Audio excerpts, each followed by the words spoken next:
What's up, everybody? My name is Michael, and we're summarizing Brian Tracy's book, Eat That Frog. It's one of the greatest books ever written on procrastination. So if you haven't watched the first video, go back and watch that. And then this is going to be more teaching on how you can beat procrastination. Do you procrastinate? Watch this video. So we covered chapters 1 through 11 in the last video.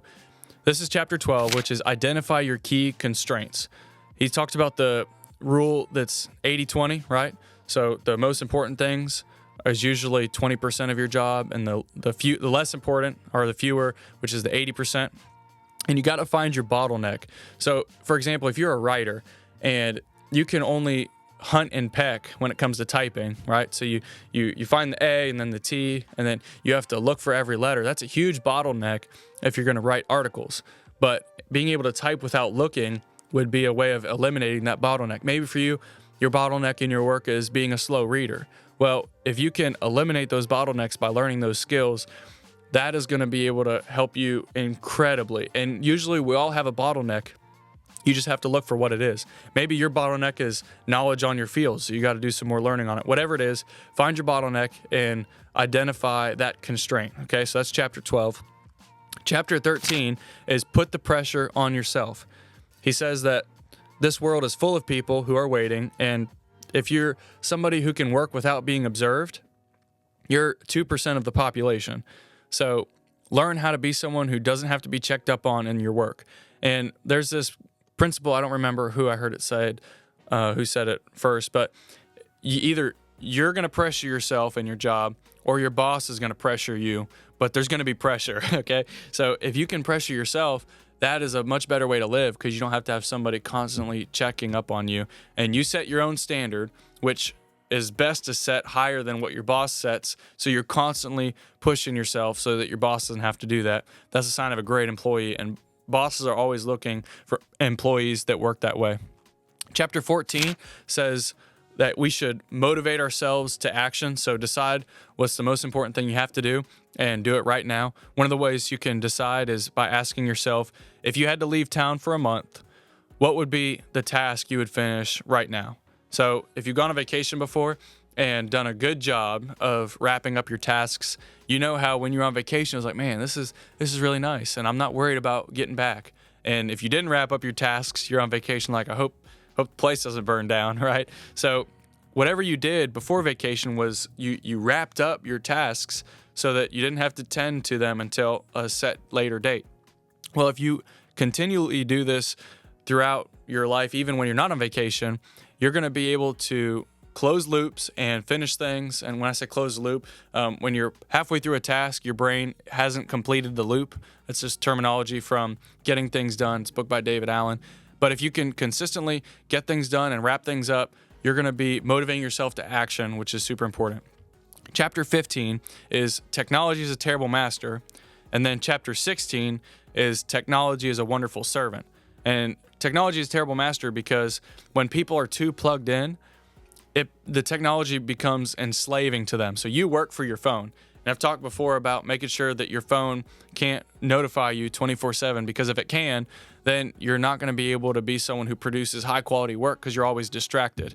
And a way that you can do that is making sure that notifications aren't on your phone other than messages. There's no reason ESPN needs to send you messages about somebody getting traded or this or that. And if you're in a job that your work is based on quality of focus, then you should not be able to be distracted by your phone all the time. So for me, writing sermons, if I'm always pulled aside by my phone, I'm not going to be able to do high quality work whatsoever. So technology is a terrible master. Make sure you're not working for your technology.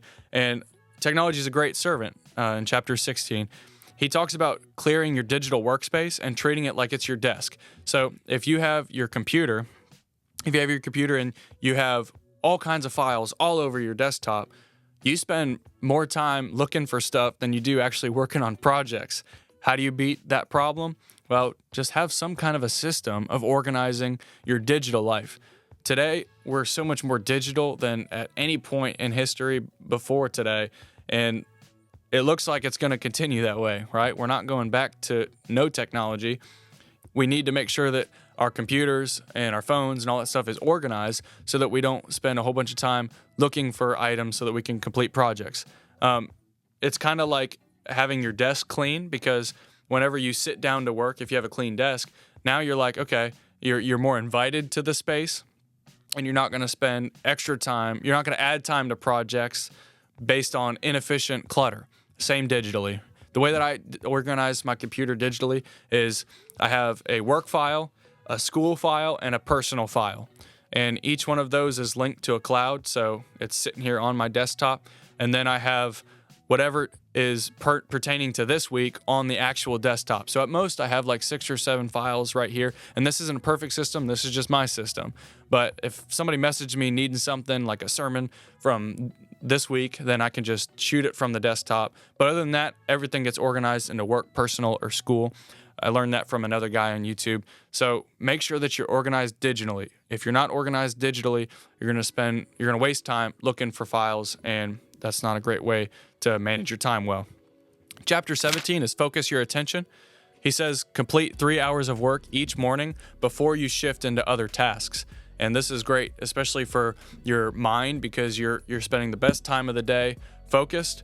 And whenever you're spending the earlier hours of the day, you're usually fresher. And so you're also going to be able to study better. All these different things is the point. Make sure that you're getting going on stuff earlier in the day. He also talks about multitasking, and he said that it takes 17 minutes to refocus on something once you've gotten distracted. So don't make a habit of multitasking. I've heard like women can multitask and men can't. I've heard that. And I've also heard there's no such thing as multitasking. There's just being distracted in multiple different ways. I don't really have an opinion on any of that, but I do know that if you're focused on one thing at a time, you're going to be much more focused, and you're going to be able to get that task done quicker. Chapter 18 is slice and dice the task. He talks about Swiss cheese and how there's a whole bunch of different holes in the cheese. And he says that this is kind of like a way that you can work on a really difficult task, because if you just do 5 minutes at a time, you're like pulling a hole out of the cheese, right? And you continue to do that, and eventually you get a lot of momentum and you can complete the task much easier because you just did 5 minutes at a time. Maybe for your future project, you just need to brainstorm. So you just go for a walk and you just spend 10 minutes brainstorming. Maybe that's a way that you can slice and dice your cheese, your hardest task, right? But he also says take a small bite out of the frog. So continually work in little increments on your harder projects. It'll help you keep from procrastinating. Chapter 19 is create large chunks of time. So have a fixed period of time for specific tasks that you're going to do. He says that the result is you get 2 to 3 times more finished than other people. And he says one of the ways you can do this is get up and work 2 to 3 hours at home before you go into work. So depending on your job, you may be able to swing that. But if you can do that, if you don't have crying kids at home, you'll be able to be much more focused in a setting where people aren't constantly grabbing you and getting you distracted. Which distractions from people aren't bad, but you have to think about certain times of the week, that's good. You can be distracted by people, especially like I work in a church, so I want to be distracted. Like distracted for me in the church setting is usually when most of the ministry takes place. So distraction's not bad, but there are certain times I have to be able to work without distraction. So just know when those are and leverage those throughout the week strategically. He says you should think about how you can save time and schedule long periods of work without distractions so that you can, in general, in your week, work more efficiently. Cal Newport also says like no meeting Mondays or Fridays. So put all your meetings Tuesday, Wednesday, Thursday. That way, your Monday and your Friday, your bookends of the week, you can be focused for longer periods of time. Chapter 20 is develop a sense of urgency. And a lot of people can only develop a sense of urgency when it's imposed upon them. But if you can put yourself in urgency mode for work, then that you're going to be like really successful people, because really successful people, they get into flow state more often than other people.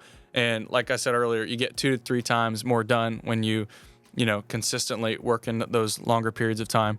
He says it usually takes tremendous amounts of energy to get into the flow state to get into focusing. But over time, momentum takes over. So you'll be able to continue to do what you're used to doing. But it's hard at first. But when you develop that sense of urgency and you learn how to study for longer periods of time, eventually momentum does take over. So it's not hard forever. Chapter 21, it's the last chapter of Eat That Frog.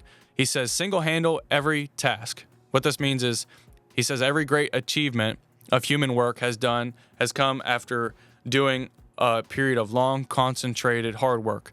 And also, you should make sure that you're prepared when you're starting a job so that you don't get stalled and you don't get distracted.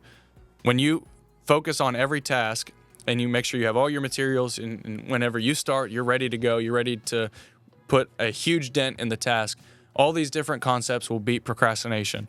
Use these, okay? Swallow the frog, eat the frog, do the hardest thing first every single day, and identify your bottlenecks, put pressure on yourself, and single handle every task. When you apply these different concepts, you won't procrastinate. Now, if you only watch this video, make sure you go back and watch the first one on Eat That Frog. And guys, this channel, we continue to just focus on how you can study better and how you can have more meaning behind life. And so continue watching, and we'll see you in the next one.